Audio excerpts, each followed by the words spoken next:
This is Dane Wigington with Geoengineeringwatch.org. The aircraft trails we see in our skies in almost all cases are not condensation, but rather intentionally sprayed particulates for climate modification and the weaponization of the atmosphere. The following tutorial on the high bypass turbofan jet engine and its design characteristics will confirm this conclusion. Global climate engineering is a lethal, ongoing, and extremely immediate threat to all life on Earth. Short of nuclear cataclysm, it's the greatest threat we face as a species. The power structure and the mainstream media they control have told the public that we are only seeing, quote, condensation trails in our skies. This is a blatant, glaring, and verifiable lie. Even many, quote, independent news sources are completely omitting any mention of geoengineering in their climate reporting. Why? To be clear, if any media source, mainstream or independent, engages in any discussion of the climate without first and foremost addressing the ongoing climate engineering issue, the reporting is a lie by omission, period. Disinformation sites and individuals point to the World War II bombers that left condensation trails, as seen in this photo, as evidence that such trails are normal. What the disinformation sources don't mention is that World War II bombers had water vapor injection systems on them to cool the engines. This is the primary reason we see vapor trails in the case of the World War II bombers. How do we know jet aircraft are spraying in our skies? Because we have up-close footage of military tankers and commercial carriers caught in the act of spraying. Because we have up-close photos of retrofit spraying nozzles mounted on the pylons just behind the jet exhaust and in line with the exhaust stream to create the appearance of, quote, condensation trails. Sprayed heavy metal nanoparticulates from the ongoing climate engineering programs are the actual source of the trails we're witnessing.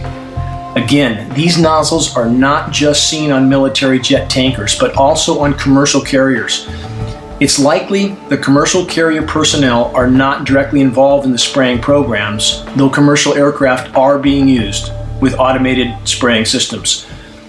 What are other factors to confirm the ongoing atmospheric spraying? We have countless lab tests from all over the globe verifying massive amounts of heavy metal fallout which matches elements utilized in climate engineering patents exactly. Finally, and most importantly, we know that the high bypass turbofan jet engines are by design nearly incapable of producing any condensation trail except under the rarest and most extreme circumstances. The primary objective of this short video tutorial is to make this fact completely and inarguably clear. High bypass turbofan jet engines are by design incapable of producing any condensation trail except under the most rare and extreme circumstances. All commercial jet carriers are fitted with high bypass turbofan jet engines, as are all military tankers. 80% of the air that passes through a high bypass turbofan jet engine is non-combusted. These engines are in essence a jet-powered fan. The amount of non-combusted air passing through a high bypass engine is far too high to be conducive for any condensation formation. There are very few exceptions to this rule.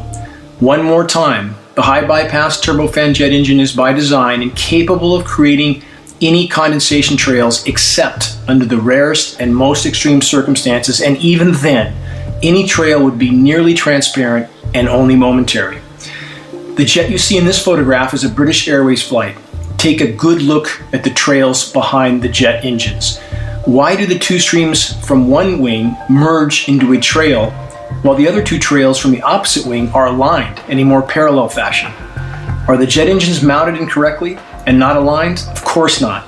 The spray nozzles are what is not aligned in a parallel fashion. Moving on to passenger jet aircraft interiors.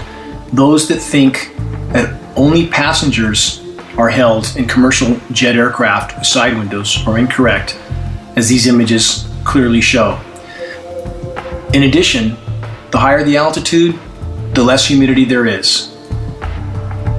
The extremely high ratio of non-combusted air to exhaust in a high bypass turbofan jet engine and the near total lack of humidity at higher altitudes are conditions that completely prohibit any condensation formation in almost all cases.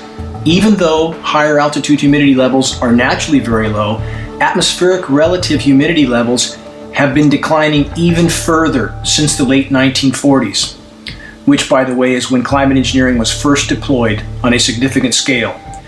Less humidity in a warming world is completely contradictory to the laws of physics.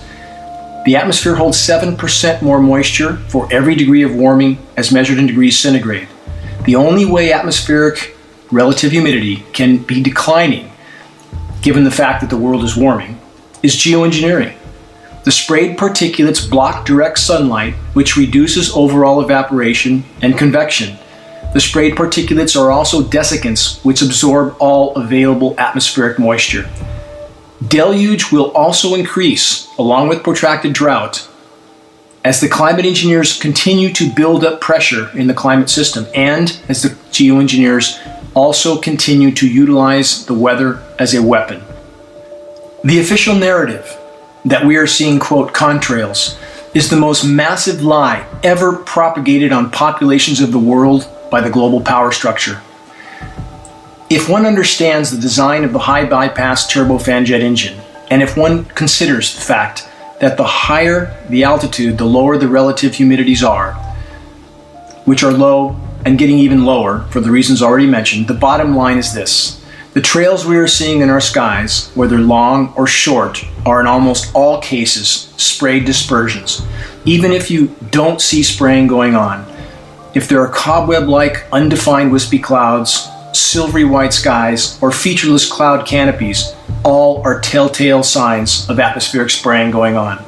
Climate engineering is decimating our biosphere, contaminating the entire planet, and making an already bad global warming scenario far worse, not better.